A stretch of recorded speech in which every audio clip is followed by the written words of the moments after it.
Government centre ఏర్పాటు చేసి కార్యకర్తలు వాళ్ళ పిల్లలకి ట్రైనింగ్ ఇచ్చి ఇతర దేశాలు కూడా పంపించిన వ్యక్తులు మీరు. అందుకే నేను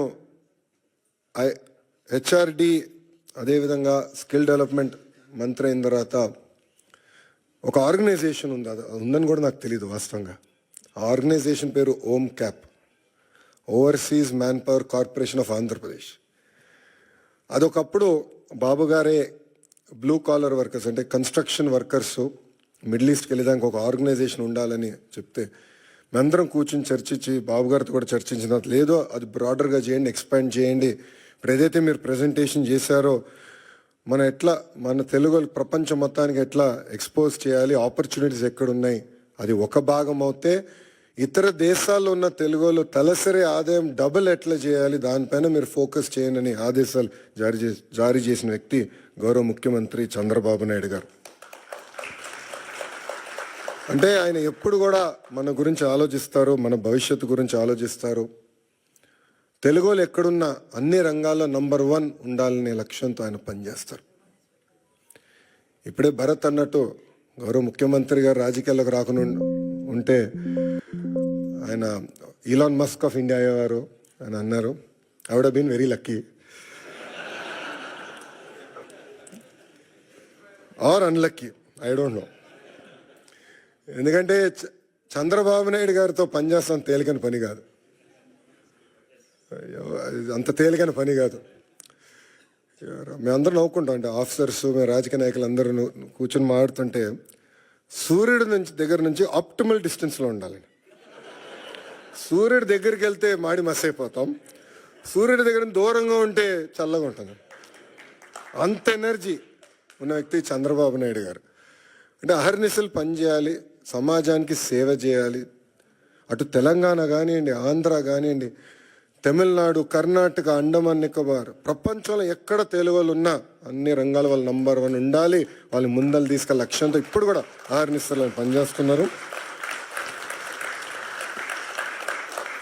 ఇప్పుడే రాము అన్నట్టు మన ఎన్నికల్లో అందరం కలిసికట్టుగా పనిచేశాం. మీలో చాలామంది తిరిగి భారతదేశానికి వచ్చారు, నెలల పాటు లీవ్ పెట్టి మా కోసం మీరు కష్టపడ్డారు. అది జీవితాంతం మేము గుర్తుపెట్టుకుంటాం.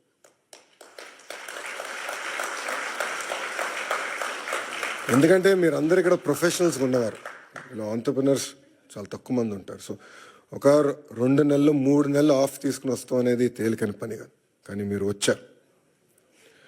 ఇప్పుడు అదే స్ఫూర్తి, అదే ఎనర్జీ రాష్ట్ర పునర్నిర్మాణం కోసం మనం పెట్టాల్సిన అవసరం ఉంది. అసలు పరిస్థితులు చాలా దారుణంగా ఉన్నాయి రాష్ట్రంలో. ఫైనాన్స్ సెక్రటరీ గారు ఇప్పుడే కరెక్ట్ టైం బయటకు వెళ్ళారు. ఆయన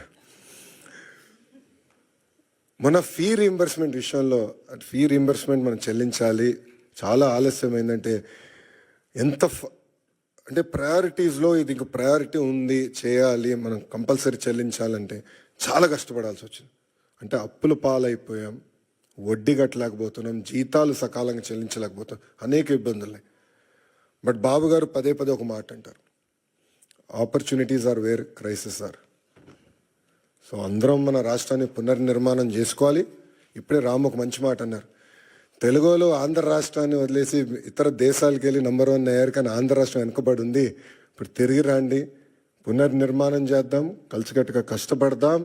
5 సంవత్సరాలు, ఎక్కువ సమయం అవసరం లేదు, 5 సంవత్సరాలు ప్రపంచానికి మళ్ళీ ఆంధ్ర రాష్ట్రం అంటే ఏంటో చేసి చూపించుదామని ఈ సభాముఖం మిమ్మల్ని అందరినీ కోరుకుంటూ,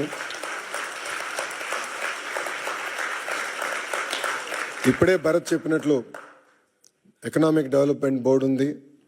ఎవరైనా పెట్టుబడులు పెట్టాలన్నా, ఇంటరాక్షన్ చేయాలన్నా ఒక ఆర్గనైజేషన్ ఇప్పుడు క్రియేట్ చేసాం. That will be your single port to call. అదేవిధంగా ఓమ్ క్యాప్లో కూడా కొత్త లీడర్షిప్ తీసుకొచ్చాం, వాళ్ళతో కూడా మీరు కోఆర్డినేట్ చేయొచ్చు. ఇక్కడ చాలామందికి నా వాట్సాప్ నెంబర్ ఉంది, చాలామంది నాకు మెసేజ్ పెడతా ఉంటారు. మీ ఫీడ్బ్యాక్ కూడా మాకు చాలా అవసరం. కేవలం అభివృద్ధి కాదు, రాజకీయ పరంగా కూడా మీ ఫీడ్బ్యాక్ మాకు చాలా అవసరం. Time to time me feedback తీసుకుని ఒకవేళ దారి తప్పుతున్నా అంటే మళ్ళీ సరైన దారిలో పెట్టాల్సిన బాధ్యత కూడా మన పైన ఉంటుంది. సో ఆ ఫీడ్బ్యాక్ కూడా మీరు ఇవ్వాలని సభాముఖంగా కోరుకుంటూ ఒక మిత్రుడు కూర్చున్నప్పుడు చూపించాడు, ఒక అతని పేరు ఎర్ర బుక్ గురించి చూపించాడు. పాదయాత్రలు ఎర్ర బుక్ గురించి మాడితే ఎవడు పట్టించుకోలేదు అబ్బా. ఎన్నికలైన తర్వాత అది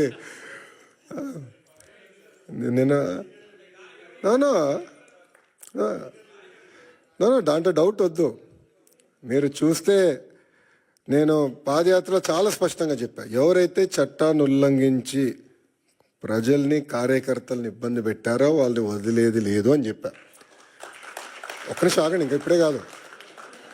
అది ఎందుకు చెప్పానంటే అండర్లైన్ ఉంది అక్కడ, చట్టాలు ఉల్లంఘించారు, నేను ఎస్టాబ్లిష్ చేయాలని. ఇది కక్ష సాధింపు ప్రభుత్వం కాదు, కానీ నేను ఎస్టాబ్లిష్ చేసి యాక్షన్ తీసుకుంటాం. దాంట్లో ఎలాంటి సందేహం మీకు అవసరం లేదు. రిలాక్స్డ్గా ఉండండి, మీరు యాక్షన్ చూస్తారు. ఆల్రెడీ మొదలైంది, పూర్తి కూడా చేసే బాధ్యత మేము తీసుకుంటాం. చివరిగా ఇంకా నేను ఇప్పటికీ చాలా మాట్లాడా, గౌరవ ముఖ్యమంత్రి గారు మైక్ ఇవ్వాలి. చివరిగా మిమ్మల్ని అందరిని కోరేది, గౌరవ ముఖ్యమంత్రి గారు స్పీచ్ అయిన తర్వాత నా కోరిక మేరకు గౌరవ ముఖ్యమంత్రి గారు అందరితో ఫోటోలు దిగుతున్నారు. ఒక్క నిమిషం